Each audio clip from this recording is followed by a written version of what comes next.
Disclaimer, आस्वीकरण। यह प्रशिक्षण video एवं प्रशिक्षण सामग्री पीठासीन अधिकारियों के प्रशिक्षण में उपयोग के लिए है। इसे भारत निर्वाचन आयोग के दिशा निर्देशों के रूप में संदर्भित नहीं किया जाना चाहिए। इस प्रशिक्षण सामग्री और वीडियो में भारत निर्वाचन आयोग के दिशा निर्देशों, नियमों, कानूनों में किसी भी तरह की विचरण के मामले में भारत निर्वाचन आयोग के दिशा निर्देश, नियम, कानून को ही मान्य किया जाए। उपरोक्त चित्र के माध्यम से आप मतदान केंद्र की व्यवस्था को समझ लीजिए। ये एंट्री गेट है। यहाँ सामने नंबर 1, 2, 3 मतदान अधिकारी बैठे हुए हैं और पीछे इसके ठीक पोलिंग एजेंट्स बैठे हुए हैं। सामने इनके पीठासीन है और इसके बाद जो मतदान प्रकोष्ठ है उसको डिजाइन किया गया है। इस संदर्भ में दो बातें ध्यान रखना, यहाँ गलत है, एनिमेशन में हो गई है। वीवीपैट के ठीक ऊपर हमें लाइट नहीं लगानी है और ये जो वीवीपैट अभी राइट साइड में आपको दिख रहा है उसको हमें यहाँ लेफ्ट साइड में प्लेस करना है। बीयू राइट साइड में रहेगी और लेफ्ट साइड में वीवीपैट रहेगा।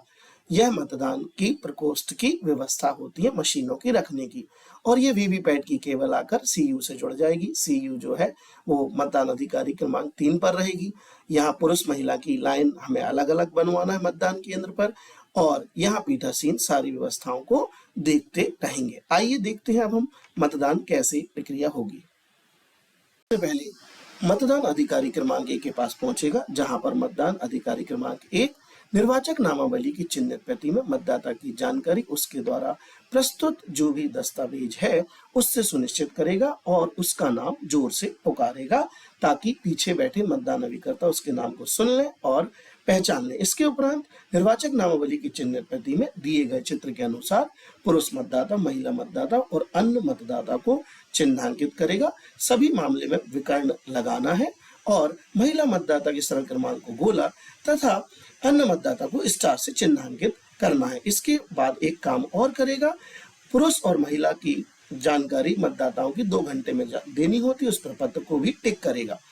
इसके उपरांत अब मतदाता मतदान अधिकारी क्रमांक 2 के पास पहुंचेगा। मतदान अधिकारी क्रमांक 2 सबसे पहले अमिट स्याही का प्रयोग करते हुए मतदाता के बाएं हाथ की तर्जनी पर अमिट स्याही लगाएगा तथा इसके उपरांत मतदाता रजिस्टर में उसकी जानकारी को प्रविष्ट करेगा।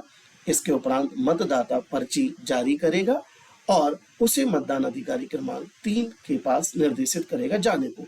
मतदान अधिकारी क्रमांक 3 सबसे पहले जो पर्ची है 2 के द्वारा दी गई है उसे ले लेंगे तथा अमिट स्याही को उसकी बाएं हाथ की तर्जनी पर सुनिश्चित करेंगे।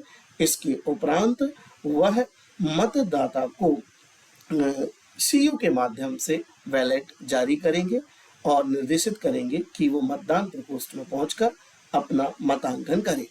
मतदाता मतदान प्रकोष्ठ में जाएगा। ध्यान दीजिए, मतदान प्रकोष्ठ में ये बल्ब लगाया है तो ये बल्ब बिल्कुल डायरेक्ट वीवीपैट के ऊपर ना हो और वीवीपैट लेफ्ट साइड में हो और राइट साइड में बीयू हो। यहाँ पर जो एनिमेशन में है वीवीपैट को हमें लेफ्ट में और बीयू को राइट में रखना है। इस प्रकार से मतदाता जो है मतदान प्रकोष्ठ में पहुंचकर नीले बटन जो लगे हुए हैं उनमें से अपने पसंदीदा अभ्यर्थी को चुन करके उसके सामने लगे हुए नीले बटन को दबाएगा। जैसे ये उसने जोश नाम के अभ्यर्थी को वोट दे दिया है। जैसे ही बटन दबेगा तो बीयू पर लाल लाइट जल जाएगी, रेड लैंप जल जाएगा और ठीक इसके बाद वीवीपैट में उस मतदाता का नाम, उस अभ्यर्थी का नाम और अभ्यर्थी का चुनाव चिन्ह प्रदर्शित हो जाएगा जो 7 सेकंड तक होगा और पर्ची नीचे गिर जाएगी। इस प्रकार से मतदाता अपना मतांकन करने के उपरांत वापस बाहर निकलेगा और देखिए ये 2 गेट बताए गए हैं, ये एंटर होता है, ये एग्जिट होता है, जिससे मतदान प्रक्रिया का संचालन बहुत अच्छे से हो सके। तो मतदाता अपना मतांकन करके इस गेट से बाहर चला जाएगा।